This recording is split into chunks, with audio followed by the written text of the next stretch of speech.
There are no grown men in our village. When girls turn 18, they participate in a coming-of-age ceremony in the ancestral hall. Dressed in ceremonial clothes, they line up to enter, and when they come out, their faces show a mix of pain and joy. When my eldest sister turned 18, Grandma forbade her from attending. However, one night she snuck into the hall. When she came out, she was limping, and blood was dripping between her legs. Chapter 1. Our village lay deep within the mountains, hidden away from the outside world, where ruby mines ran through the earth. There was an old legend that said if one could craft an entire bed from ruby and sleep on it long enough, it would grant eternal youth. Ruby was rare and even harder to mine, but that was exactly why our village was so prosperous. Yet, for all our wealth, our village was a strange place. There were no men here, only women. I had 2 older sisters, but I should have had 3 older brothers as well. They were all drowned at birth. I witnessed the execution of a male infant once. The boy had just been born when they covered his mouth, not allowing even a single cry to escape. Men are born wicked. If their cries anger the mountain spirit, our clan will be destroyed. They carried him to the deep pool at the back of the mountain and tossed him in. The baby struggled for only a moment before sinking beneath the surface with a faint gurgle. I crept behind them and peered into the water. The pool was vast, filled with skulls that had been floating there for years. Some were so old they were little more than hollow insect-eaten fragments. Grandma was the village chief,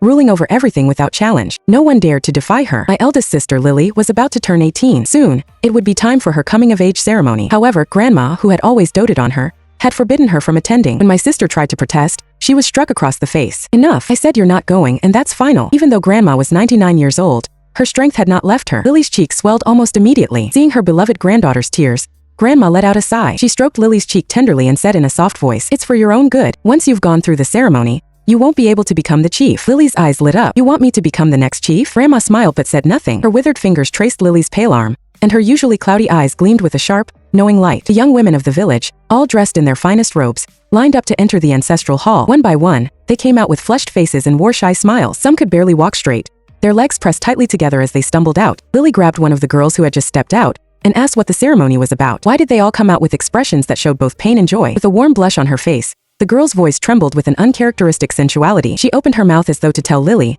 then stopped herself after recalling something. A mysterious smile crept across her face. "Oh, it's nothing. Just a little pleasure, that's all." "Oh." Lily woke me up in the middle of the night to keep watch while she sneaked into the ancestral hall to find out what was going on. "But Grandma said if you want to be the chief, you can't go through the ceremony," I reminded her. Lily's grip tightened on my wrist. "This stays between us. Grandma finds out, I'll know you snitched. Why shouldn't I be allowed to attend? Grandma just doesn't want me to experience any fun." Her eyes sparkled, full of anticipation. It was like she already knew what secrets the ancestral hall held. The night was eerily silent, and the dim candle light flickered through the cracks of the hall's door, the flames dancing in the wind. I hid in the shadows, swatting at mosquitoes. The sharp slaps echoed in the stillness. Something was not right. Noises seemed to be coming from inside the hall. I heard soft sobbing too. It was Lily. "Lily, are you okay?" I thought something had happened to her, so I pushed the door to go in, only to find that she had locked it from the inside. "I am fine." Her voice dragged with a strange, teasing rhythm. It was softer than the hum of cicadas on a summer night. The noises inside grew louder, and I could not shake the feeling something was wrong. I climbed up to a window to make sure she was safe. The window was too high. I could not see much of the room even if I stood on my tiptoes. Still, I could make out there were 4 thick iron chains tied to the pillars,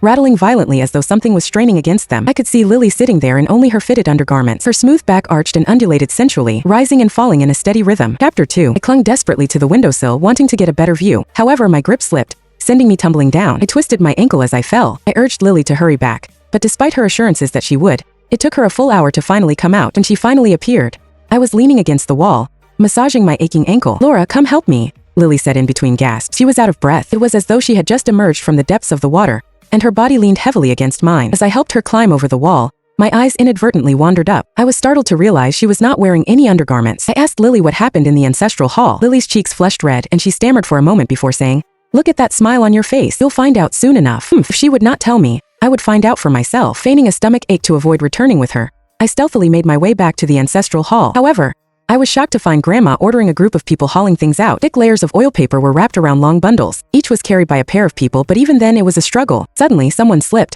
tumbling down the steps and tearing the oil paper. Grandma rushed over, her eyes wide with concern. She ordered someone to wrap it up carefully with more layers of oil paper. I pressed myself against the wall, covering my mouth, trembling. What stuck out of the torn paper was a pale, lifeless human hand. "Get this handled quickly. The new goods will arrive soon," Grandma said with calm authority, giving instructions to Aunt Ivy, the person leading the team. The group moved away, pulling a cart up the mountain. I sank to the ground, feeling utterly dazed. I was struggling to process what I had just witnessed. Back home, I was struck with a high fever and missed the days of the coming-of-age ceremony that followed. Each night, Lily would slip over the wall to the ancestral hall. Without anyone to keep watch, she returned quickly. She would wear a satisfied smile on her face as she drifted off to sleep. During this time, Grandma came to check on me. I opened my mouth to ask her if they had done something bad. Before I could say anything, her rough hand brushed against the back of my hand, sending a jolt of pain through me. After a few days apart, Her already frail hands had become even rougher. Her skin was dry and peeling as though it were about to flake off. I instinctively swallowed my words. I decided to wander through the village, but I noticed that no one was missing. So, who were the people they had carried out of the ancestral hall? After the coming-of-age ceremony, Grandma's health declined rapidly. She was once vibrant and full of life,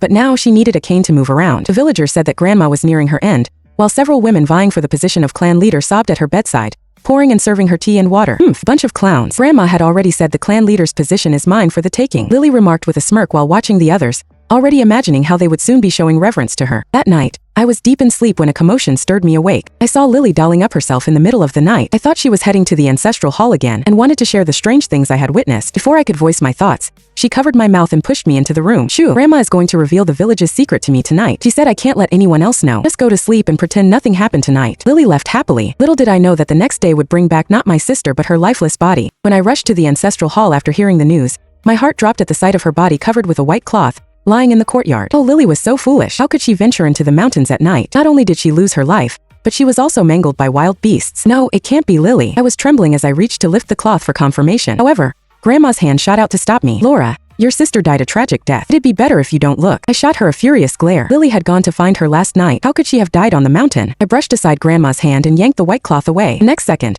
I found myself retching in the corner, my stomach heaving as the world spun around me. Download Good Novel and search 44906 to read more.